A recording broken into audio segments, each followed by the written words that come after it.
Selamat malam sebelumnya untuk peserta acara webinar tentunya 5 menit sebelum dimulainya acara, maka perlu kami informasikan untuk audio dan kameranya diposisikan pada semestinya. Mohon untuk audio dimatikan dan untuk kamera bisa dihidupkan. Dan kami himbau untuk para peserta agar memakai pakaian yang rapih dan sopan selama webinar berlangsung. Terima kasih.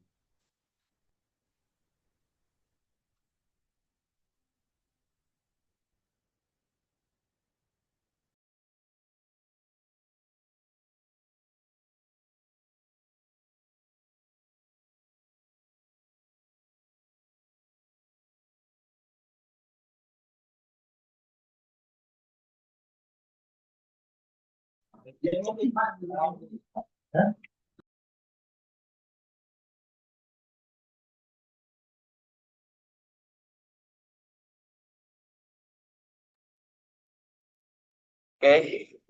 Assalamualaikum warahmatullahi wabarakatuh. Waalaikumsalam Waalaikumsalam warahmatullahi Waalaikumsalam wabarakatuh. warahmatullahi Selamat wabarakatuh. malam, salam sejahtera Waalaikumsalam. bagi kita semua. Teman-teman, apa kabar?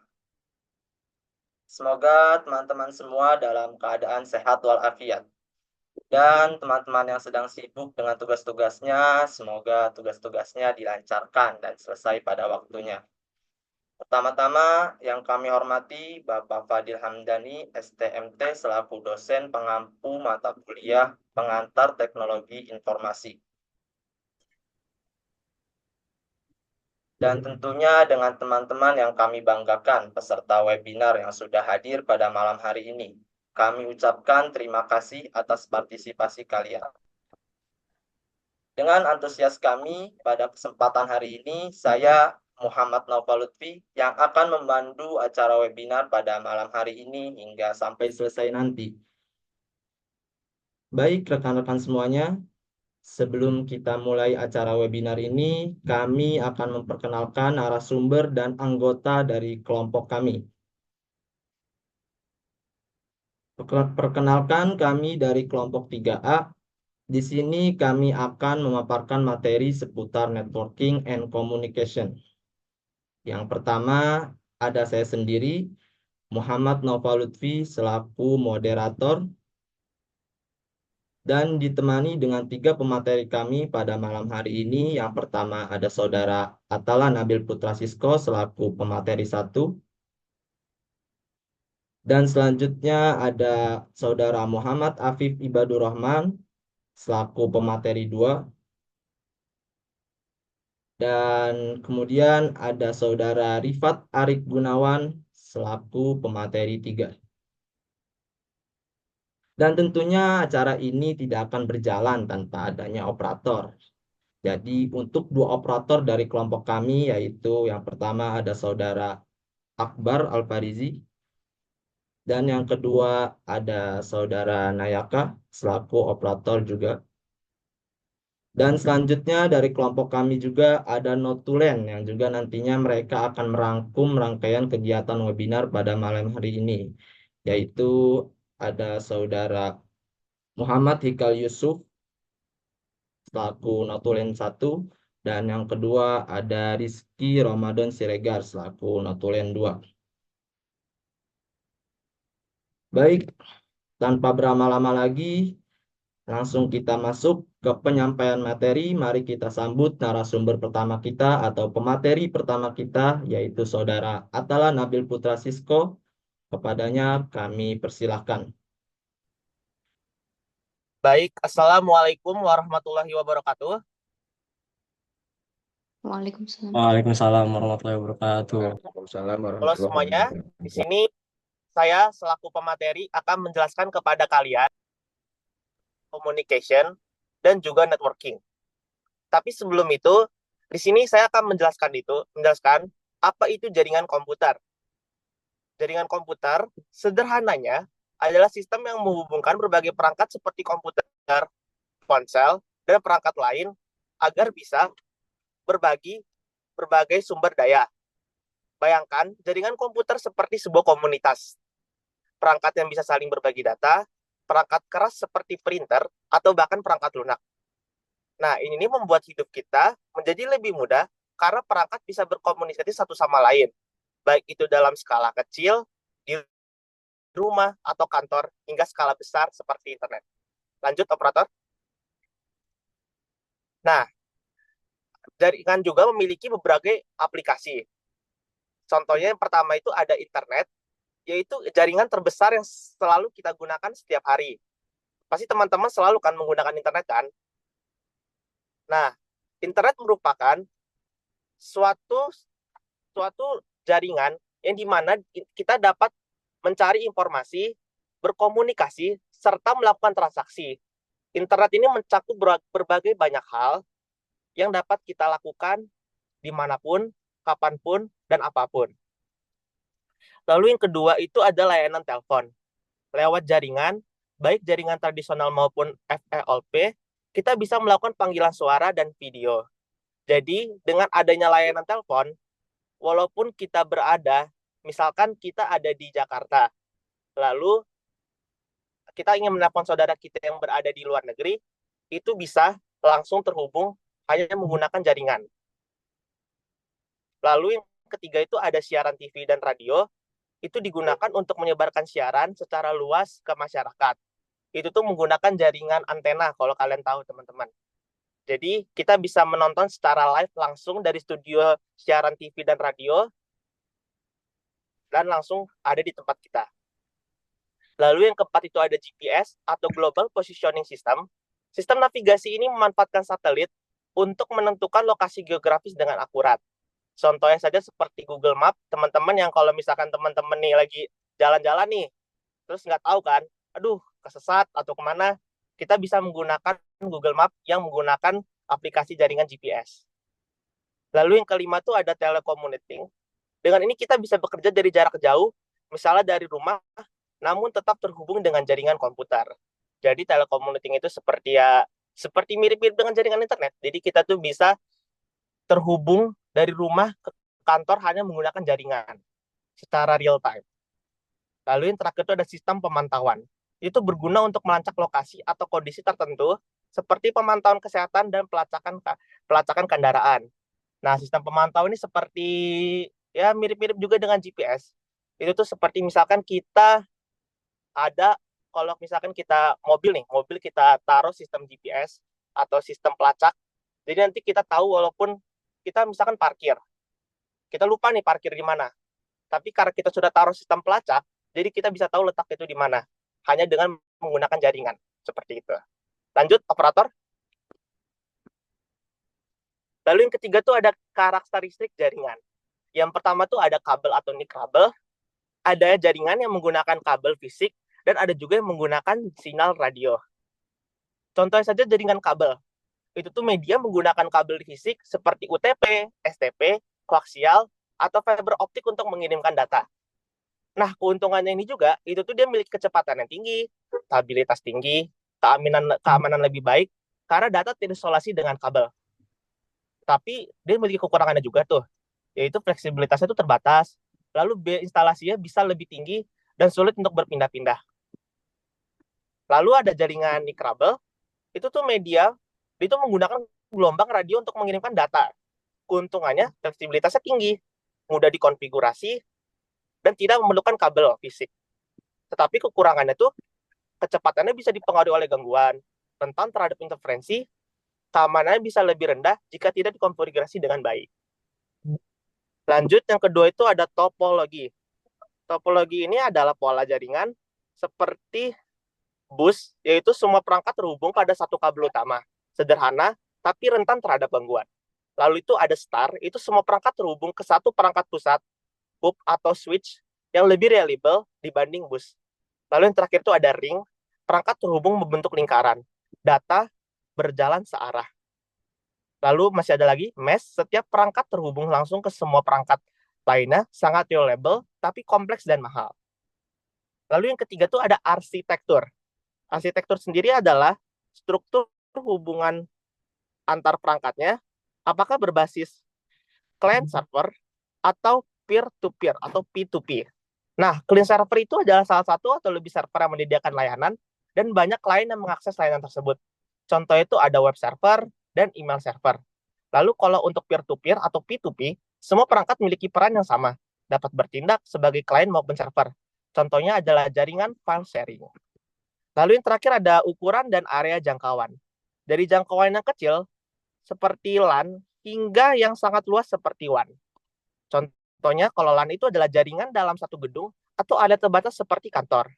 Lalu kalau WAN itu adalah jaringan yang mencakup area geografis yang sangat luas seperti internet. Tetapi ada juga itu yang namanya disebut dengan PAN atau Personal Area Network, jaringan dalam jarak dekat seperti antara perangkat Bluetooth atau jaringan rumah kecil. Lalu ada juga MAN atau Metropolitan Area Network, itu jaringan yang mencakup area geografis yang lebih luas seperti sebuah kota. Mungkin itu yang dapat saya sampaikan. Saya kembalikan lagi ke moderator. Terima kasih teman-teman.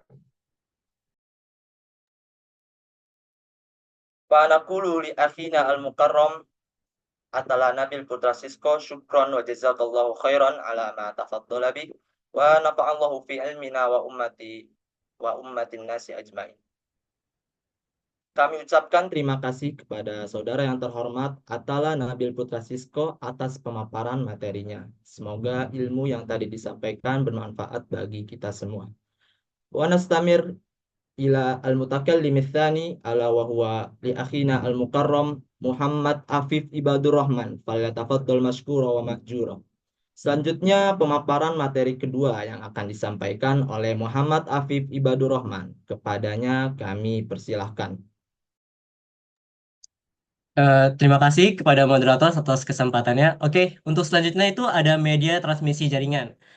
Media transmisi jaringan ini adalah sarana yang digunakan untuk mengirimkan data antar perangkat. Nah, ada dua jenis utama dalam media transmisi jaringan, teman-teman. Yang pertama adalah media kabel, dan yang kedua adalah media nirkabel. Nah, media kabel ini adalah media yang kita gunakan dengan menggunakan kabel. Nah, di sini ada 3 kabel, teman-teman. Twisted pair, koaksial, dan fiber optik. Nah, fiber optik ini sering digunakan oleh provider internet seperti IndiHome, Republik, dan lain sebagainya.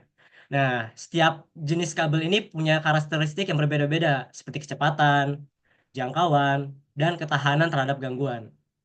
Untuk selanjutnya, media nirkabel. Misalnya Wi-Fi dan Bluetooth yang menggunakan sinyal elektromagnetik untuk mengirim data tanpa kabel. Nah, seperti contohnya kita saat menggunakan aplikasi Siri, teman-teman. Nah, di situ ketika kita ingin mengirim data, pasti disuruh kita dihidupkan untuk Wi-Fi, hotspot, dan Bluetooth. Nah, itulah fungsi media nirkabel. Oke, selanjutnya, operator. Nah, untuk selanjutnya itu ada karakteristik transmisi data. Nah, transmisi data itu adalah proses pengiriman data digital atau analog dari satu perangkat ke perangkat lainnya melalui media komunikasi, teman-teman. Yaitu ada sinyal analog dan digital. Nah, data itu bisa dikodekan dalam bentuk analog atau gelombang kontinu atau digital. Nah, digital ini menggunakan kode biner 0 dan 1 yang pernah kita belajar dengan Bu Yeti, teman-teman. Nah, ini digunakan dalam sinyal digital. Untuk selanjutnya ada bandwidth. Nah, bandwidth ini itu adalah kapasitas atau kuota jaringan internet untuk mengirim dan menerima data per detik. Nah, jadi bisa dianalogikan seperti ini, teman-teman. Bandwidth itu seperti jalan raya untuk sebuah data. Nah, mobil itu sebagai data. Kalau jalan lebar atau bandwidth itu besar, maka lebih banyak mobil atau data bisa lewat dengan cepat. Nah, maka dari itu bandwidth dapat diukur dengan kecepatannya. Misalnya seperti kilobit per detik. Nah, itu bisa dianggap seperti jalan kecil. Kemudian megabit per detik. Nah, itu seperti jalan yang lebih besar. Kemudian yang terakhir tuh gigabyte per detik. Nah, ini jalan yang sangat super besar sehingga bisa cepat nih mengirim datanya. Nah, kemudian transmisi serial dan paralel. Nah, data itu bisa berjalan dengan berbeda-beda, teman. Ada yang serial dan ada yang paralel. Nah, yang serial itu seperti antrian. Data bisa lewat satu persatu gitu loh. Dan kemudian paralel. Nah, paralel ini bisa melewati beberapa jalur sekaligus, data lewat bareng-bareng gitu. Jadi bisa bareng-bareng dengan menggunakan paralel. Oke, next. Oke, untuk materi selanjutnya itu ada protokol komunikasi dan standar jaringan.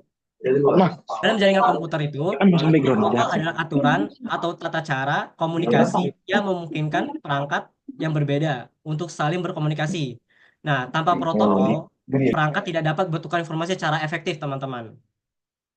Yang pertama itu ada TCP atau IP. protokol utama yang memungkinkan komunikasi antar perangkat di internet. Nah, ini fungsinya itu sebagai protokol utama yang digunakan di internet. TCP itu memungkinkan perangkat untuk saling terhubung dan bertukar informasi. Kemudian ada Ethernet. Nah, Ethernet ini tuh standar untuk jaringan kabel. Banyak digunakan di jaringan lokal, teman-teman. Nah, fungsinya itu untuk jaringan kabel banyak digunakan di jaringan lokal atau LAN. Nah, yang terakhir itu ada Wi-Fi. Nah, Wi-Fi ini adalah standar jaringan kabel lokal, memudahkan perangkat untuk terhubung tanpa kabel. Nah, jadi fungsinya ini itu standar jaringan kabel yang memungkinkan perangkat untuk terhubung tanpa menggunakan kabel. Contohnya, mengakses internet menggunakan jaringan Wi-Fi di rumah atau di kantor atau di kampus. Seperti itu. Terima kasih. Saya kembalikan ke moderator. Okay, thank you to our brother Muhammad Afif Ibadur Rahman for the informative presentation.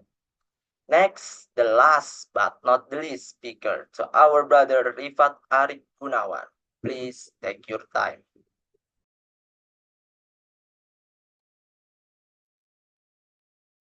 Terima kasih Nopal. Silahkan next dulu. Lanjut. Di sini saya akan menjelaskan perangkat keras jaringan. Yang pertama itu ada adaptor jaringan, menghubungkan perangkat ke jaringan bisa melalui kabel atau nirkabel. Ini misalnya seperti kayak kartu tanda anggota buat setiap perangkat di jaringan. Jadi kalau komputer atau HP kalian mau gabung ke jaringan, mereka harus punya adaptor jaringan. Ada yang pakai kabel Ethernet, ada juga yang tanpa kabel alias Wi-Fi. Yang kedua nih ada modem, yaitu mengubah data digital menjadi sinyal yang bisa dikirimkan melalui jaringan. Modem ini tugasnya kayak penerjemah bahasa gitu. Misalnya komputer itu ngomong dalam bahasa digital, tapi jaringan telepon tuh ngomongnya dalam bahasa analog. Nah, modem itu mengubah bahasa digital jadi analog biar bisa dikirim lewat kabel telepon. Sebaliknya, kalau sinyal sampai ke modem, dia balikin lagi ke digital biar komputernya ngerti.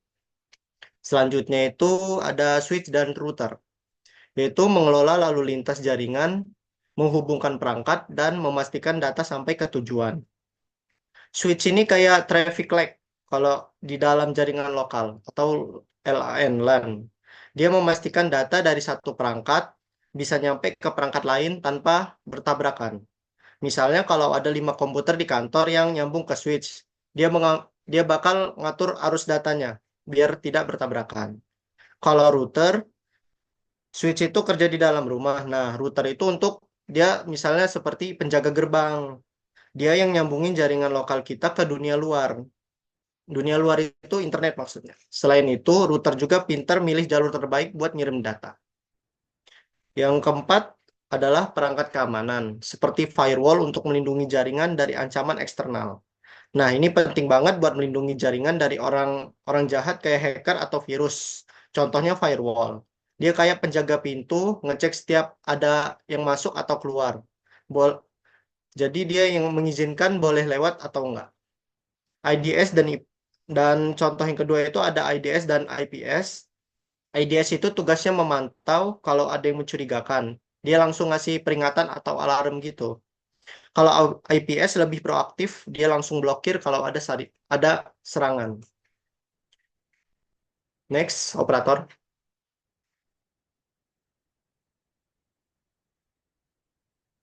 Yang kedelapan ini jenis jaringan berdasarkan ukuran. Yang pertama ada PAN, Personal Area Network. Jaringan kecil yang menghubungkan perangkat pribadi di sekitar kita seperti smartphone dan laptop.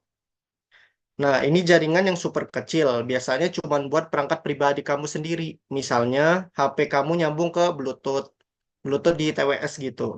Atau NFC buat bayar pakai HP seperti e-tol. Mouse wireless juga termasuk yang nyambung ke laptop. Intinya, PAN itu buat komunikasi perangkat-perangkat kamu dalam jarak yang dekat. Yang kedua ada LAN, Local Area Network. Jaringan lokal untuk area kecil seperti kantor atau rumah. Nah, LAN ini lebih luas dari PAN. Biasanya dipakai di satu lokasi, kayak rumah, kantor, atau sekolah.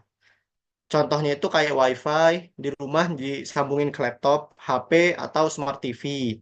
Jaringan komputer di kantor yang menghubungin semua komputer karyawan juga termasuk, ke printer dan server. Jadi LAN ini bikin semua perangkat di satu tempat bisa saling berbagi data atau sumber daya. Yang ketiga ini ada MAN, Metropolitan Area Network, jaringan yang mencakup area kota atau kabupaten. Kalau la, kalau LAN itu satu gedung, MAN itu jangkauannya satu kota atau kabupaten. Contohnya itu fiber optik yang menghubungin universitas, rumah sakit, atau sama kayak kantor pemerintah di satu kota. Nah, MAN ini itu biasanya buat menghubungin beberapa jaringan LAN dalam wilayah tertentu. Yang keempat itu ada WAN, Wide Area Network. Jaringan luas yang mencakup wilayah geografis besar, contohnya adalah internet. Ini jaringan yang paling luas cakupannya, bisa antar negara, bahkan seluruh dunia. Contohnya ya internet, ya ini WAN terbesar. Jaringan satelit yang menghubungin berbagai negara, intinya WAN bisa bikin kamu komunikasinya jarak jauh banget. Kayak kirim email ke orang di benua lain. Yang kelima ini ada intranet, jaringan internal khusus untuk karyawan atau anggota organisasi tertentu. Intranet itu jaringan khusus buat internal organisasi. Misalnya itu sistem email perusahaan, database internal yang cuma bisa diakses oleh karyawan di situ. Jadi ini kayak dunia maya kecil yang cuma bisa dipakai orang-orang tertentu di dalam organisasi. Singkatnya eksklusif. Yang terakhir nih ada extranet. Extranet ini intranet yang memberikan akses terbatas kepada pihak luar seperti mitra bisnis. Nah, ini semacam intranet yang dibuka sedikit buat pihak luar kayak mitra bisnis atau pelanggan. Contohnya portal pelanggan buat cek status pengiriman barang, jadi mereka bisa akses beberapa info penting, tapi nggak bisa lihat data internal kita, data internal organisasi. Next, operator, ke slide selanjutnya. Yang kesembilan ini topologi jaringan. Topologi jaringan adalah sebuah skema atau konfigurasi yang menggambarkan bagaimana perangkat-perangkat dalam sebuah jaringan komputer itu saling terhubung satu sama lain. Sederhananya, jaringan ini seperti blueprint atau peta yang menunjukkan hubungan fisik dan logis antara semua perangkat dalam jaringan. Mulai dari komputer, server, printer, hingga perangkat jaringan lainnya macam-macam. Next, operator. Bisa dipercepat. Nah, yang terakhir ini 10 tipe. Yang ke-10 adalah tipe transmisi data. Ada beberapa cara transmisi data di jaringan. Yang pertama itu circuit switch atau ya biasa disebut sirkuit. Data menggunakan jalur khusus awal hingga akhir transmisi seperti pada jaringan telepon. Ini kayak kamu lagi pakai telepon rumah, pas kamu telepon, jaringannya itu bikin jalur khusus yang cuman kamu sama orang yang ditelepon yang pakai. Sepanjang telepon jalurnya cuma dipakai kalian berdua meskipun kalian diam dan nggak ngomong. Karakteristiknya itu ada jalur khusus yang cuma buat satu koneksi, nggak peduli dipakai atau enggak, jalur itu tetap kepake. Yang kedua ini ada broadcast, data dikirim ke semua perangkat di jaringan, tetapi hanya penerima yang dituju yang mengambilnya. Ini mirip kayak siaran TV atau radio, satu sumber itu ngirim ke semua perangkat yang terhubung, tetapi cuma perangkat yang dituju yang bakal ngerti datanya dan karakteristiknya. Data dikirim ke semua perangkat di jaringan, perangkat penerima harus nyaring data yang sesuai buat dia. Contohnya ya seperti siaran radio LAN kecil atau LAN kecil.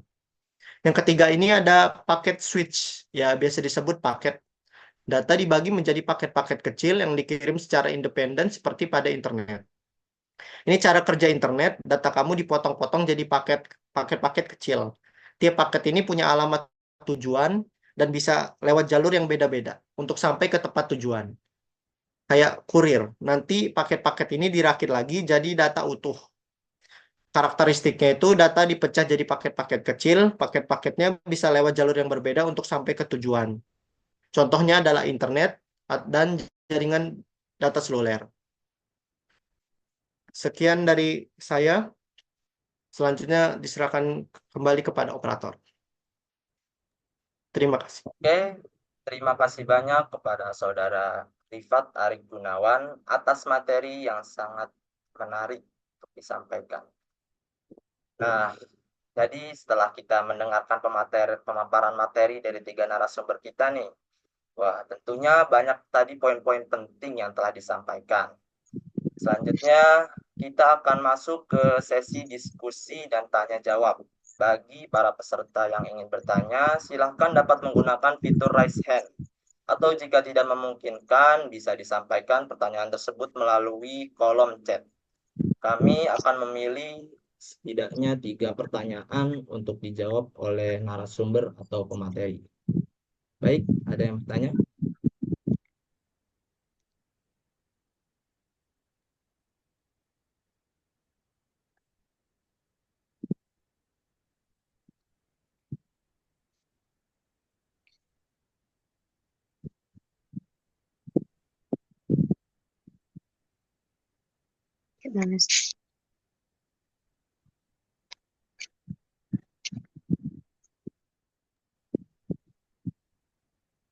Oke, untuk pertanyaan pertama pada Saudari Nyayu Ica Mariska, kepadanya dipersilakan. Baik, sebelumnya perkenalkan nama saya Nyai Mariska Putri dengan NPM akhir 035. Izin bertanya dan pertanyaan yang membutuhkan jawaban langsung jelaskan konsep subnetting dan manfaatnya dalam pengelolaan IP address. Sekian, terima kasih.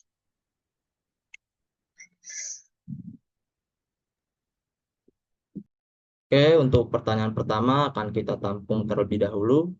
Maka akan kita lanjut ke pertanyaan yang kedua, akan disampaikan oleh untuk Saudara Prima Adi Nugroho. Kepadanya dipersilahkan. Ini mau nanya, kalau menurut kalian nih lebih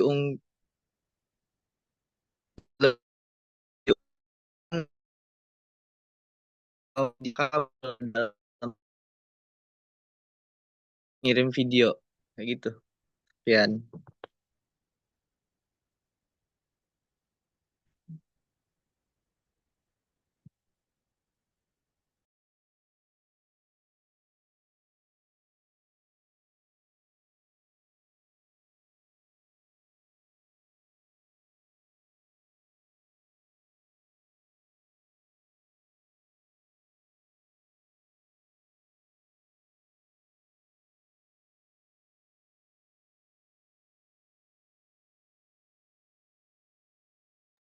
Baik, bisa diulang pertanyaannya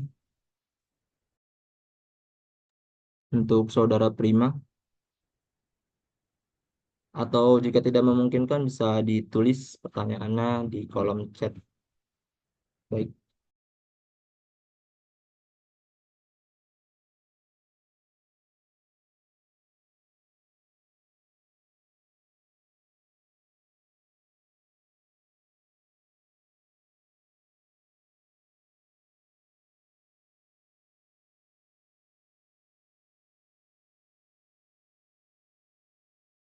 Oke, oke, untuk pertanyaan Prima kami tampung dulu. Selanjutnya dari kelas B ya, pertanyaan ketiga kami pilih yaitu Saudari Triyanti Nurjana. Kepadanya kami persilakan. Baik, terima kasih atas kesempatan yang telah diberikan. Izin memperkenalkan diri, nama saya Triyanti Nurjana dengan NPM 241503146. Izin bertanya, bagaimana sih cara kerja internet sehingga bisa sampai ke perangkat kita yang bisa menghubungkan atau bisa membantu kita dalam berkomunikasi dengan orang lain seperti itu. Jadi intinya bagaimana sih cara kerja internet? Terima kasih.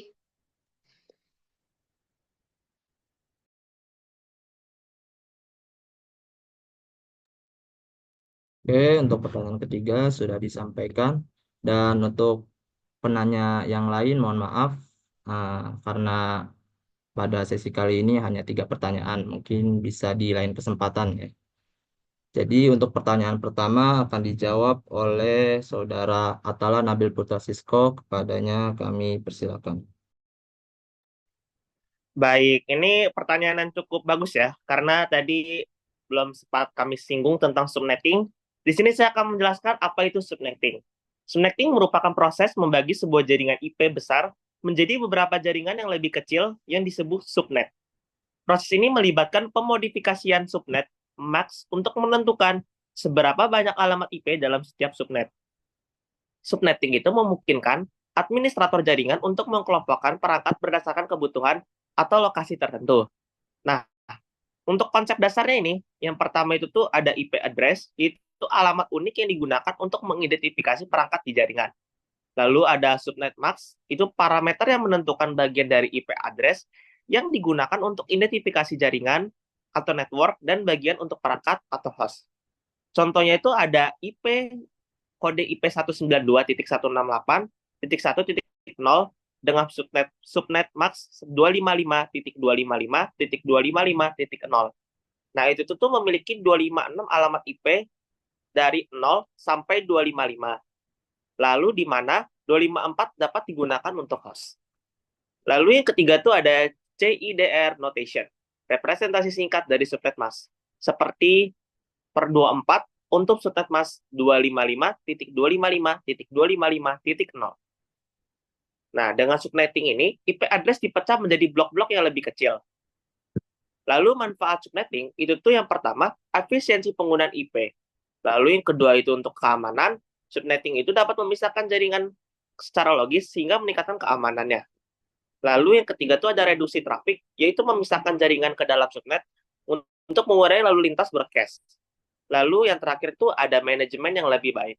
Itu dapat mempermudah pengelolaan jaringan dengan memisahkan kelompok perangkat berdasarkan lokasi geografis, departemen, dan juga fungsinya.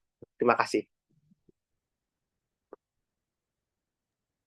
Oke, terima kasih atas jawabannya pada Saudara Atalan Amir Putra Sisko. Selanjutnya untuk pertanyaan kedua akan dijawab oleh Saudara Muhammad Afif Ibadur Rahman dari pertanyaan prima tadi. Kepadanya dipersilakan. Ya, baik. Terima kasih atas moderator atas kesempatannya. Oke, untuk pertanyaan prima ini, menurut kalian mana yang lebih unggul antara media nirkabel atau media kabel dalam mengirim file besar, contohnya kayak mengirim video? Oke, ini pertanyaan bagus ya, bisa karena aktivitas yang kita sering lakukan. Oke, jawaban menurut kami itu adalah media kabel. Kenapa? Karena media kabel ini memiliki keunggulan seperti kecepatan lebih tinggi. Nah, kabel seperti fiber optik itu mampu mengirim data dalam kecepatan gigabyte hingga terabyte per detik. Lebih cocok untuk file-file yang kita kirim yang berjumlah besar. Kemudian untuk stabilitas. Nah, tidak terpengaruh oleh interferensi sinyal sehingga transmisi lebih konsisten dan minim gangguan. Dan yang ketiga itu adalah keamanan. Nah, keamanannya itu lebih sulit disadap dibanding dengan sinyal nirkabel. Kemudian terakhir itu bandwidth yang lebih besar, mendukung transfer file besar dengan lebih efisien. Jadi kesimpulannya itu media nirkabel itu sangat cocok untuk mengirim file-file yang besar. Gimana Prima? Apakah sudah terjawab? Oke. Oke, sekian dari saya. Saya balik lagi ke moderator.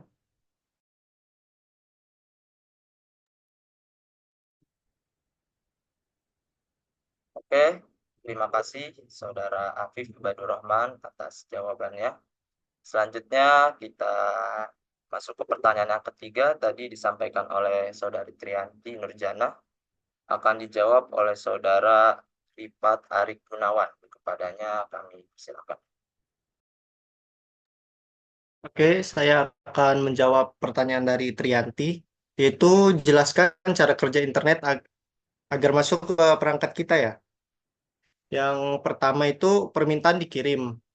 Misalnya kayak kamu pertama ngetik dulu di alamat web, misalnya google.com. Browser itu ngubah nama itu jadi IP address lewat DNS, kayak buku telepon internet. Permintaan ini dikirim lewat router ke ISP kamu. Yang kedua itu data melintasi jaringan. ISP ini meneruskan permintaan kamu ke jaringan yang lebih besar lewat kabel fiber optik, bisa lewat satelit juga atau kabel bawah laut. Data dikirim dalam bentuk paket-paket kecil yang bisa lewat jalur yang berbeda-beda. Ketiga, di servernya menjawab gitu. Pertama, server tujuan, misalnya server Google, menerima permintaan kamu, nyiapin data yang diminta, lalu memecahnya lagi jadi paket-paket yang lebih kecil. Nah, keempat, yang terakhir ini datanya kembali ke kamu sendiri. Pakai data dikirim balik lewat jalur tercepat sampai ke perangkat kamu, browser lalu nyusun ulang paket itu jadi halaman web yang akan kamu lihat di situ.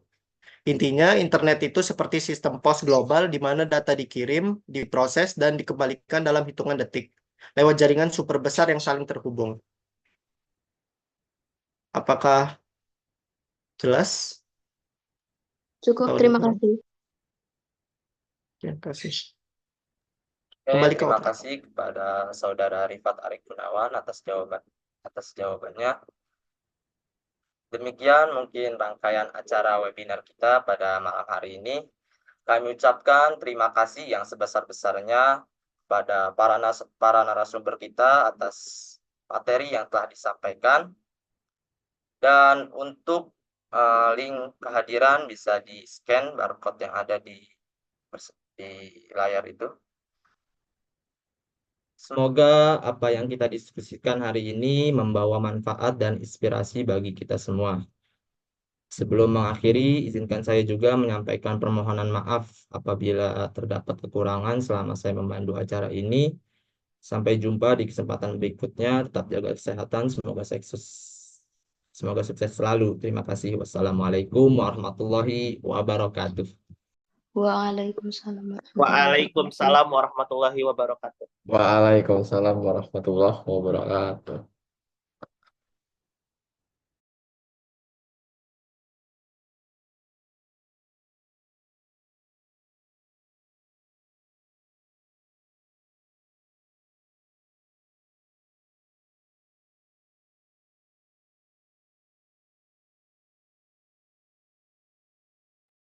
Oke, untuk link kehadiran bisa di-scan di layar Zoom untuk pengambilan sertifikat ya. Background lu kece. Pi.